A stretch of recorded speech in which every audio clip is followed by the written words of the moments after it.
Welcome. एक बार फिर से हमारे वीडियो को देखने के लिए आपका स्वागत है। तो आज का टॉपिक है अगर ये सात नियम आपने अपना लिए तो आपके गाने पर कभी भी स्ट्राइक नहीं आएगी। कभी भी स्ट्राइक नहीं आएगी। तो नमस्ते, मेरा नाम शिवेंद्र सिंह जादौन है और मैं करौली राजस्थान से हूँ और एनवी शॉपी के सेगमेंट रोड टू बॉलीवुड का को फाउंडर और नेशनल प्रमोटर हूँ। तो आज अपन एक और ज़रूरी टॉपिक पर बात कर रहे हैं जिसकी जानकारी सभी सिंगर्स के लिए बेहद ज़रूरी है। तो जो हर कोई सिंगर, म्यूजिक प्रोड्यूसर हो या यूट्यूबर हो, क्रिएटर हो, के लिए ये बातें अगर आपने जान ली तो आपके लिए एक बहुत बड़ी लाभदायी जानकारी होगी। क्योंकि एक छोटी सी गलती, सिर्फ 5 सेकंड का म्यूजिक चुराने पर ही सीधा कॉपीराइट स्ट्राइक आ सकता है। लेकिन अगर आप इन गलतियों को करने से पहले याद कर लोगे तो आपके गानों पर स्ट्राइक कभी नहीं आएगी। क्लेम की बात अलग है, पर स्ट्राइक नहीं आएगी। तो चलिए देखते हैं कौन कौन सी है। नंबर 1, किसी भी तरह का बिना लाइसेंस संगीत इस्तेमाल नहीं करना है। सबसे ज़्यादा स्ट्राइक तब आती है जब कोई क्रिएटर किसी और का ओरिजिनल म्यूजिक, इंस्ट्रूमेंटल, कोड़े के, बैकग्राउंड ट्रैक बिना अनुमति के इस्तेमाल कर लेता है। तो याद रखिए, म्यूजिक किसी की बौद्धिक संपत्ति होता है। किसी की बौद्धिक संपत्ति होता है। 5 सेकंड 10 सेकंड का म्यूजिक भी यूट्यूब की जो सिस्टमेटिक एल्गोरिदम है वो पकड़ लेता है। तो इसका समाधान क्या है? अपना खुद का म्यूजिक बनाओ, रॉयल्टी फ्री म्यूजिक इस्तेमाल करो, सही लाइसेंस लेकर म्यूजिक चलाओ। दूसरा, कवर सॉन्ग बनाने से पहले अनुमति लेना जरूरी है। कवर सॉन्ग बनाना अलाउ है, लेकिन बिना लाइसेंस के बनाओगे तो क्लेम आएगा, मोनेटाइजेशन बंद रहेगा और कभी कभी स्ट्राइक भी आ जाएगी। तो समाधान क्या है? कुछ प्लेटफॉर्म है जैसे डिस्ट्रोकिड, CD बॉय, लोअर। इन प्लेटफॉर्म से कवर सॉन्ग का लाइसेंस आपको लेना पड़ेगा। लाइसेंस लेकर के आप लोड करोगे तो 100% सेफ रहोगे। तीसरा चीज़ है क्या? लो-फाई रीमैक्स। ये बनाने से पहले आपको अनुमति लेनी पड़ेगी।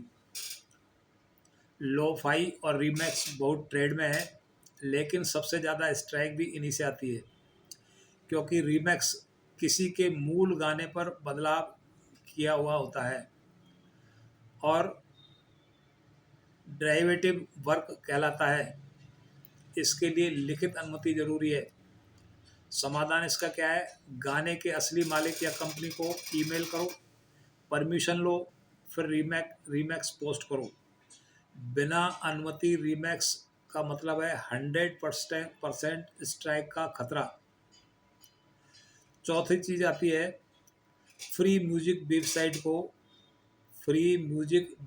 को पढ़े बिना म्यूजिक का इस्तेमाल करना। बहुत सारे लोग समझते हैं कि कहीं से भी फ्री म्यूजिक उठाकर इस्तेमाल कर लेते हैं, लेकिन फिर जब उसको यूज़ करते हैं तो परिणाम कुछ और ही आते हैं। क्रिएटर कभी भी ट्रैक हटा सकता है, पुराना फ्री ट्रैक स्ट्राइक दिला सकता है। समाधान क्या है? केवल भरोसेमंद स्रोतों से भी उपयोग करना चाहिए, जैसे YouTube audio library, Artlist, story blocks, और हर बार टर्म पढ़ें, कॉमर्शियल यूज़ अलाउ है या नहीं, तभी उसको यूज़ में लें। 5वां नियम है गाना अपलोड करते समय सही विवरण डालें। यानी गाना अपलोड करते समय जिसको अपन डिस्क्रिप्शन बोलते हैं वो सही डालें। स्ट्राइक का एक बड़ा कारण भी यही है, क्योंकि क्रिएटर्स प्रॉपर जानकारी नहीं देते हैं।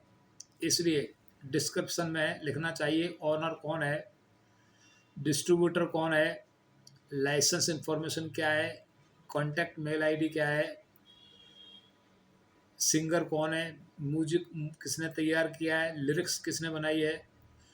इससे यूट्यूब को साफ साफ जानकारी मिलती है कि ये म्यूजिक लीगल है। इसके बाद में मोस्ट इम्पोर्टेंट जो आता है वो आता है अपना गाना यूट्यूब कंटेंट आईडी में रजिस्टर करें। अपना गाना यूट्यूब कंटेंट आईडी में रजिस्टर करें। अगर आपका अपना ओरिजिनल गाना है तो सबसे पहले उसे कंटेंट आईडी में रजिस्टर करें। इससे आपको बेहतर फ़ायदे मिलते हैं। क्या क्या फ़ायदे मिलते हैं? आपका गाना कोई चुराएगा तो कमाई आपको मिलेगी। आप अपनी नीति तय कर सकते हैं, ब्लॉक कराना चाहें ब्लॉक करा सकते हैं, मोनेटाइज सेट करना चाहते हैं तो वो करा सकते हैं, और आपका चैनल सुरक्षित रहेगा। स्ट्राइक के चांस ख़त्म हो जाएंगे। तो ये भी कहाँ रजिस्टर करें? डिस्ट्रीब्यूशन कंपनियां हैं, उन्हीं से आप संपर्क करें। जैसे ट्यूनकोर है, हंगामा है, सीडी बॉय है, हम लोग भी करते हैं, आपके एरिक्स है। तो ये सभी प्लेटफॉर्म आपके गाने को कंटेंट आईडी में डाल देते हैं। फिर अगला नियम क्या करना है? यूट्यूब के ये 3 नियम कभी ना तोड़ें। यूट्यूब के ये 3 नियम कभी ना तोड़ें। पहला, फेयर यूज़ का गलत इस्तेमाल मत करो। ज़्यादातर लोग 5-10 मिनट का म्यूज़िक लगाकर कहते हैं ये फेयर यूज़ है, लेकिन सच ये है कि फेयर यूज़ संगीत पर लगभग लागू नहीं होता। दूसरा, रीअपलोड 100% स्ट्राइक आएगी रीअपलोड पर। पिच बदल दो, स्पीड बदल दो, बॉस बढ़ा दो, इको डाल दो, यूट्यूब की सिस्टम सब पकड़ लेती है। कुछ भी बदलने से गाना आपका नहीं हो जाता है। ऑडियो फिंगरप्रिंट टेक्नोलॉजी बहुत एडवांस हो चुकी है। यूट्यूब की सिस्टम डिटेक्ट कर लेती है रीमिक्स है, लो-फाई है, स्लो है, रीबॉर्ड है, टेम्पो चेंज है। आप चाहे जितना बदल लो, ओरिजिनल गाना पहचान में आ ही जाता है। तो दोस्तों, मैंने सारी जानकारी जैसी मैं समझता था वो मैं आपको बताई। अगर आप चाहते हैं कि आपके चैनल पर कभी कॉपीराइट स्ट्राइक नहीं आए, आपका म्यूज़िक करियर सुरक्षित रहे, आपका हर गाना सुरक्षित रहे, तो यूट्यूब पर चले जाएं। तो इन नियमों को हमेशा फॉलो करें। मैं गारंटी देता हूं आपका चैनल 100% सुरक्षित रहेगा। अगर आप चाहते हैं कि मैं इस पर एक और डिस्क्रिप्शन टैग हैशटैग भी लगाएंगे तो और भी अच्छा रहेगा। तो नमस्ते, मिलते हैं एक अगली वीडियो में नई जानकारी के साथ।